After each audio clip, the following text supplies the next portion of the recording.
लद्दाख जाने की कोई एक इटनरी नहीं है। लद्दाख जाने की कई तरीके की इटनरी हो सकती है, 5 दिन की, 7 दिन की, 10 दिन की, 12 दिन की।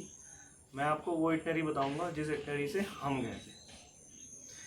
कोई अपना जैसे मैं मान के चल रहा हूँ कि आपकी जर्नी स्टार्ट हो रही है दिल्ली से, कोई बेंगलोर से आ रहा है, कोई पुणे से आ रहा है, कोई गुजरात से आ रहा है, कोई कोलकाता से आ रहा है। तो मैं मान के चलता हूँ कि आप दिल्ली पहुँच गए। अब दिल्ली से हम अपनी जर्नी को शुरुआत कर रहे हैं। तो फिर इधर आओ, तो फिर इधर आओ, तुमको भी थोड़ा वीडियो में दिखा देते हैं। तो दिल्ली से जब हम अपनी जर्नी स्टार्ट करते हैं तो लोग ज़्यादातर जम्मू रुकते हैं पहले दिन। जम्मू, पटनी टॉप या फिर पठानकोट। हमने अपनी जर्नी पहले दिन हम गए थे गोल्डन टेम्पल, मतलब अमृतसर, क्योंकि अमृतसर उसी रूट में थोड़ा सा डाइवर्ट होके पड़ रहा था। तो हमने सोचा चलो हम पहले मत्था टेकेंगे और फिर हम अपनी जर्नी स्टार्ट करेंगे आगे। तो आप जाना चाहो तो आप जम्मू रुक सकते हो, पटनी टॉप, पठानकोट, जहाँ पर भी आपको सूटेबल लगता है आप वहाँ पर रुक सकते हो। तो हमने पहले दिन अमृतसर रुके। अब अमृतसर से हमने क्या किया कि हम सेकेंड डे हम पहुँचे पटनी टॉप। वैसे अगर हम चाहते तो अमृतसर से डायरेक्ट हम श्रीनगर पहुँच सकते थे, लेकिन हमने, क्योंकि हम पहले श्रीनगर, कश्मीर सब पूरा घूम चुके हैं, हम पटनी टॉप नहीं गए थे। तो हमने सोचा चलो पटनी टॉप एक बार देख लेते हैं कैसा है पटनी टॉप। पटनी टॉप एक छोटा सा हिल स्टेशन है। तो हम सेकंड डे वहाँ पर पटनी टॉप रुके। थर्ड डे हम गए सोनमर्ग। सोनमर्ग हम जा रहे थे तो रास्ते में हमको पहले श्रीनगर पड़ा। तो श्रीनगर में हम डल लेक में अगर शिकारा नहीं गए तो फील ही नहीं आता है। ला ला।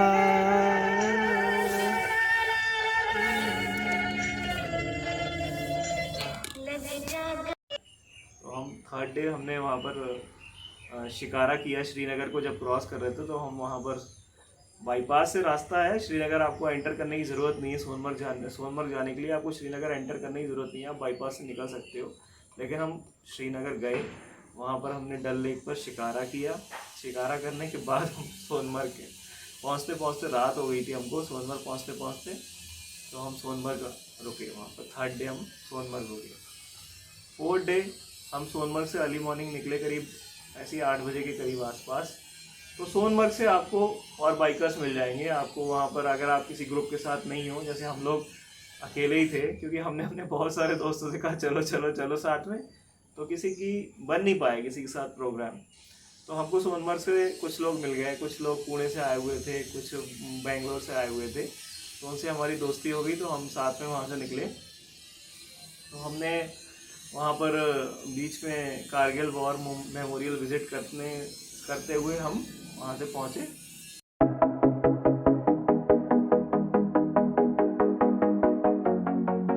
ले। तो अब हमारा फर्स्ट डे था अमृतसर, सेकंड डे था सोनमर्ग, थर्ड डे था ले।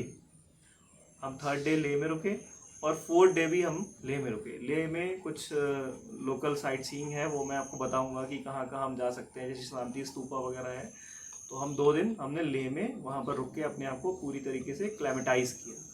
हमको वहाँ पर ऐसा कोई दिक्कत नहीं हुई, लेकिन कुछ लोग थे जिनको दिक्कत हो गई थी। तो और मैंने उनको डायमॉक्स टैबलेट खाते हुए देखा था, जिससे थोड़ा शायद ब्लड थिन हो जाता है। लेकिन आप लोग बिना किसी डॉक्टर से कंसल्ट किए बिना बिल्कुल मत खाइएगा। डायमॉक्स टैबलेट लोग खाते हैं वहाँ पर, किसी डॉक्टर को ज़रूर कंसल्ट कर लीजिएगा। 2 दिन इस तरीके से हम ले में रुके। फिर उसके बाद नेक्स्ट डे हम गए हंडर। हंडर मतलब जिसको नुब्रा वैली बोलते हैं। तो जब आप नुब्रा वैली जाते हो, हंडर जाते हो, तो 6 किलोमीटर पहले डिक्सिट पड़ता है, जहाँ पर बहुत फेमस मॉन्स्ट्री है। तो आप डिक्सिट में भी रुक सकते हो और हंडर में भी रुक सकते हो, जहाँ पर आपको सूटेबल मिल जाए, जहाँ पर आपको अच्छी डील मिल जाए। दोनों आस ही पास है, कहीं भी आप रुकना चाहें तो रुक सकते हो। तो नुब्रा वैली में हमारा 2 दिन का स्टे था। अगर आप चाहो तो नुब्रा वैली का स्टे 1 दिन कम भी कर सकते हो। अगर आपके पास मान लीजिए छुट्टियां कम हो तो आप नुब्रा वैली का 2 दिन की जगह 1 दिन का भी स्टे कर सकते हो। हाँ, ये तो मैं बताना भूल ही गया, जब आप ले से नुब्रा वैली जाते हैं तो बीच में खारडुंगला पास पड़ता है, जो कि बहुत फेमस पास है। और वहाँ पर आप जब जाओ तो आप ग्लव्स ज़रूर बहुत अच्छे पहनिएगा, क्योंकि जब आप खारडुंगला टॉप पर पहुँचते हो तो वहाँ पर हाथ एकदम फ्रीज़ हो रहे होते हैं। अगर आप बाइक चला रहे हो तो हाथों में बड़ी ठंड लगती है। और खारडुंगला में ज़्यादा देर नहीं स्टे करना है वहाँ पर, क्योंकि बहुत हाइट पर है, ऑक्सीजन लेवल थोड़ा कम है। तो आप मैक्सिमम 10-15 मिनट आप रुकिए और वहाँ से निकल जाइए। हम जब खारडुंगला में थे तो हमको स्नोफॉल भी वहाँ पर मिल गया, वहाँ पर बहुत तेज स्नो हो रही थी। अब चैलेंज ये था कि हम जब हेलमेट पहने हुए थे तो हेलमेट के ग्लास पर जो विंडशील्ड थी तो उस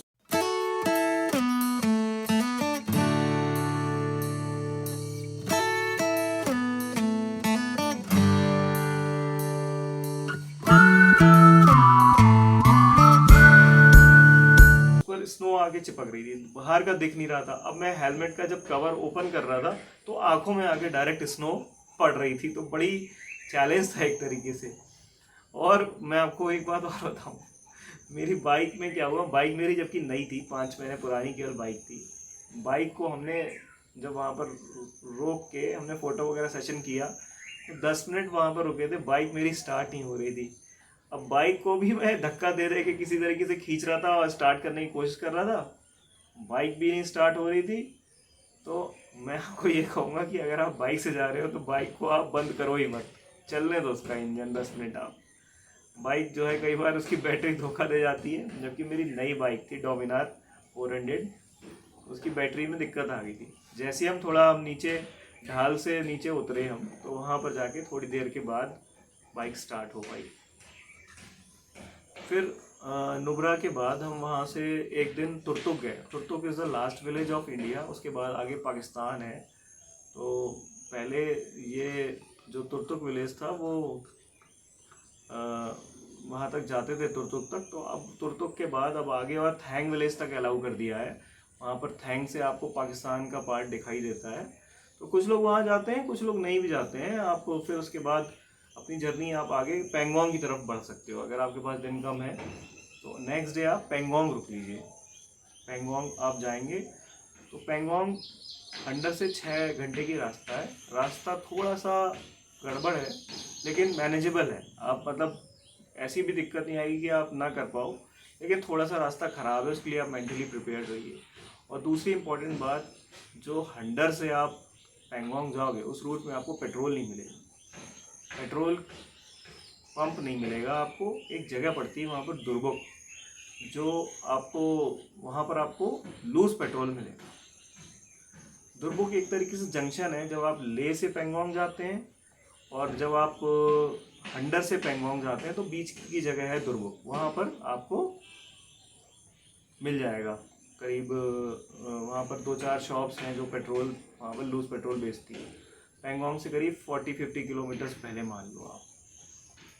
तो अब आप पेंगोंग पहुँच जाओगे। पेंगोंग पहुँच के आपको बहुत अच्छी फील आएगी। वो एकदम क्लियर वाटर है, ट्रांसपेरेंट वाटर है। जब दिन के टाइम में आपका जब स्काई ब्लू एकदम उसमें दिखाई देता है, उसका रिफ्लेक्शन, तो लेक एकदम ब्लू कलर की दिखाई देती है।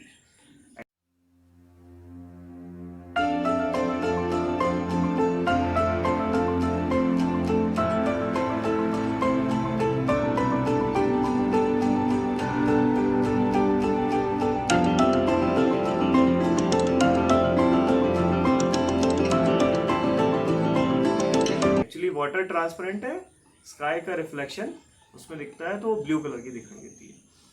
तो आपको अगर किसी इन केस आपको वहाँ पर पेंगोंग पर बुकिंग ना मिल पाए, अगर आपको वहाँ पर कोई टेंट बुकिंग ना मिले, ऐसे तो हमने एडवांस में करा ली थी, मिल गई थी हमको। अगर आपको इन केस ना मिल पाए और आप अगर मान लो वहीं जाके देखना चाहते हो और आपको इन केस ना मिल पाए, तो आप स्पैंगमेक विलेज चले जाइएगा। स्पैंगमेक विलेज वहाँ से थोड़ी दूर है, 2-4 किलोमीटर होगा। स्पैंगमेक विलेज में आपको होम स्टे मिल जाएंगे। और अगर स्पैंगमेक में भी ना मिले तो उसके आगे मान विलेज पड़ता है, तो मान विलेज में आपको पक्का मिल जाएगा। वहाँ तो काफ़ी सारे होम स्टे हैं, तो आपको वहाँ पर इजीली रुकने के लिए मिल जाएगा। अब जब पेंगोंग लोग घूम लेते हैं तो पेंगोंग घूमने के बाद वहाँ पर स्टे करने के बाद लोग वापस ले जाते हैं। तो हमने क्या किया, एक एक्सपेरिमेंट किया। हमने पेंगोंग से एक टूटा फूटा रास्ता है, बहुत चैलेंजिंग रास्ता है, हैनले, हम हैनले चले गए। और वो रास्ता वाकई बहुत ज़्यादा टेंशन देने वाला था, रास्ता था ही नहीं, समझ लीजिए टूटा। जब आप इस रोड पर जाएंगे तो आपको काफ़ी दूर तक पेंगोंग लेक साथ आपके चलेगी, करीब 30 किलोमीटर तो मान लीजिए पेंगोंग लेक आपके साथ चलेगी जब आप पेंगोंग से हैनले की तरफ जाएंगे। और कई जगह तो ऐसा आ जाएगा कि रोड से एकदम साइड में होगी, जहाँ पर आप नज़दीक जा सकते हो, लेक के पास जाके पेंगोंग में होते हैं तो हमको बाइक और कार को पेंगोंग लेक तक लाने का अलाउड नहीं है वहाँ पर लाना। लेकिन रास्ते में आपको कई सारी जगह ऐसे दिखेगी, पेंगोंग लेक एकदम सामने दिखेगी, आपका दिल करेगा कि आप पेंगोंग लेक के पास तक जाएं और अपनी वहाँ पर जाके फ़ोटो खिंचाएं, आपको वहाँ पर टाइम स्पेंड करें। लेकिन आपको मैं यही कहूँगा कि वहाँ पर जाना इतना आसान भी नहीं है वहाँ पर, क्योंकि रेत है और रेत में आपकी बाइक या कार फंस सकती है। हमारी बाइक फंसी थी, बड़ी मुश्किल से हम लोग निकाल पाए थे, और बिना हेल्प के तो आप नहीं निकाल सकते, आप ये मान के चलिए। फाइनली पेंगोंग लेक तक पहुँच ही गए। दूर दूर तक कुछ नहीं दिखाई दे रहा है, कुछ समझ में नहीं आ रहा है कहाँ जाना है, क्या करना है, कोई रास्ता नहीं है, सिर्फ रेत ही रेत दिख रही है, मिट्टी मिट्टी दिख रही है। एक लद्दाख का ऐसा रूप, मतलब जिसको हम कह सकते हैं कि एकदम इनर लद्दाख, एकदम लद्दाख के एकदम पूर्व पे पहुंच गए हैं। इस पूरे रास्ते पर रोड नहीं है, और रोड ना होने का एक रीज़न है क्योंकि ये पूरा एरिया चाइना के बॉर्डर से लगता है। इंडिया और चाइना का एक एग्रीमेंट हुआ कि ना आप रोड बनाएंगे ना हम रोड बनाएंगे। टूटा फूटा रास्ता, कितने किलोमीटर तो हमने रेत में चलाई, हमको मालूम नहीं। अब हैनले की खास बात यह है कि हैनले में लोग जाते हैं मिल्की वे गैलेक्सी देखने के लिए। मिल्की वे गैलेक्सी जो है वहाँ पर, क्योंकि वेदर एकदम क्लियर रहता है तो वहाँ से मिल्की वे गैलेक्सी दिखाई देती है। लेकिन मिल्की वे गैलेक्सी आपको ऐसे नहीं दिखेगी, आपको उसकी मेहनत करनी पड़ेगी, क्योंकि रात में 1 बजे दिखेगी, 2 बजे दिखेगी, 3 बजे दिखेगी, वो पता नहीं, आपको उठ उठ के देखना पड़ेगा। अगर आप वाकई देखना चाहते हो तो आपको वहाँ पर अलार्म लगाने पड़ेंगे देखने के लिए। हम तो इतने थक गए थे क्योंकि रास्ता इतना स्ट्रगल था रास्ते पर, हम वहाँ पर जाते ही सो गए। अगर आप करना चाहो तो ऐसा भी कर सकते हो, आप पेंगोंग से ले जाओ और ले से फिर वापस हैनले आओ, तो आप ऐसा भी कर सकते हो। अब आपको देखना पड़ेगा आपको कैसे करना है। हैनले में वहाँ पर एक ऑब्जर्वेटरी है जहाँ से मिल्की वे गैलेक्सी की स्टडी की जाती है।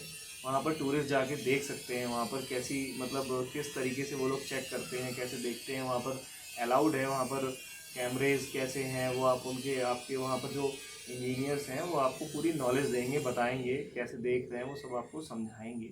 आप वहाँ पर विज़िट कर सकते हैं। वहाँ पर एक मॉन्स्ट्री भी है हैनले में, आप उसको भी विज़िट कर सकते हैं। तो नेक्स्ट डे हमने एक दिन हैनले में स्टे किया। अब हैनले से हम वहाँ से 2 तरीके से रास्ता है, एक रास्ता जाता है सोमोरिरी और सोकर होते हुए वो रास्ता जाता है सरचू की तरफ। लेकिन अगेन वो रास्ता बहुत ज़्यादा ख़राब है, बहुत ज़्यादा ख़राब है, क्योंकि हम पहले से एक रास्ता ख़राब देख के आए थे तो हमारी वहाँ जाने की हिम्मत नहीं पड़ी। तो दूसरे कुछ लोग हैनले आते हैं उमिंगला पास जाने के लिए, जो आज की डेट में वर्ल्ड का नंबर 1 पास है, हाईएस्ट पास है, वो है उमिंगला पास। तो उमिंगला पास का भी रास्ता इस टाइम पर बहुत ज़्यादा ख़राब है, तो हम लोग ने हिम्मत नहीं करी उमिंगला जाने की। हमने सोचा कि 1-2 साल में कुछ रास्ते इम्प्रूव्ड हो जाएंगे तब हम जाएंगे उमिंगला। हम नहीं जा पाए वहाँ पर, तो हमारी बकेट लिस्ट में आ गया उमिंगला पास। तो उमिंगला पास हम नहीं गए। हम हैनले से वापस अब सरचू की तरफ जाने के लिए हम चल पड़े। तो हम वहाँ पर जाके रुके हैं, कौन सी जगह थी वो, पांग। तो हमने हैनले से अपना सफ़र शुरू किया। शाम को हम सुबह शुरू किया, हम 5-6 बजे पहुँच गए पांग एक छोटा सा टाउन है, वहाँ पर हम रात में रुके और फिर वहाँ पर नेक्स्ट डे हमने फिर वहाँ से शुरुआत की अपनी जर्नी और हम जाके पहुँचे सरचू। तो पांग से सरचू का रास्ता भी बहुत ज़्यादा सकरा है, बहुत नैरो रास्ता है। वहाँ पर कुछ रास्ता तो आपको ठीक मिल जाएगा, लेकिन उसके कुछ रास्ते के बाद आपको आगे का जो रास्ता मिलेगा टुवर्ड्स मनाली वाला, वो बहुत नैरो रास्ता है। वहाँ पर बहुत ही सावधानी से चलाना है, चाहे आप बाइक से हो चाहे कार से हो। बहुत पतला रास्ता है, आपको बहुत ध्यान देना पड़ेगा, उसमें टूटा फूटा रास्ता है। रास्ते वाकई वो मनाली साइड के रास्ते बहुत गड़बड़ हैं। तो नेक्स्ट डे हम पहुँचे Sarchu is one of the most coldest place I felt. मतलब पूरे लद्दाख में मेरे को सबसे ज़्यादा ठंड कहीं लगी तो वो सरचू में लगी। ना ले इतना ठंडा था, ना नुब्रा इतना ठंडा था, ना पेंगोंग था, लेकिन सरचू में सबसे ज़्यादा ठंड लगी थी। तो सरचू में नहाने की तो बिल्कुल हिम्मत ही नहीं हुई। सरचू में एक दिन का स्टे हुआ। अब सरचू से हम पहुँचे हैं फिर नेक्स्ट डे मनाली। तो इस तरीके की हमारी इटनरी थी। आप अपनी इटनरी देखिए आप कैसे बना सकते हो। तो ये हमने इस तरीके से अपना सर्किट पूरा किया। मनाली से अब आप दिल्ली अगर आना है आपको तो आप मनाली से चंडीगढ़ स्टॉप ले लो अगले दिन, और चंडीगढ़ से फिर आप दिल्ली आ जाओ। तो इस तरीके से आपके 10-12 दिन लग जाएंगे। तो आपको ये वीडियो कैसी लगी प्लीज़ कमेंट सेक्शन में बताइएगा ज़रूर, क्योंकि मैं नया ब्लॉगर हूँ, मेरे को बहुत ज़्यादा टेक्निक आती नहीं है। कोई गलती हो तो प्लीज़ माफ़ करिएगा। Thank you so much for watching this video.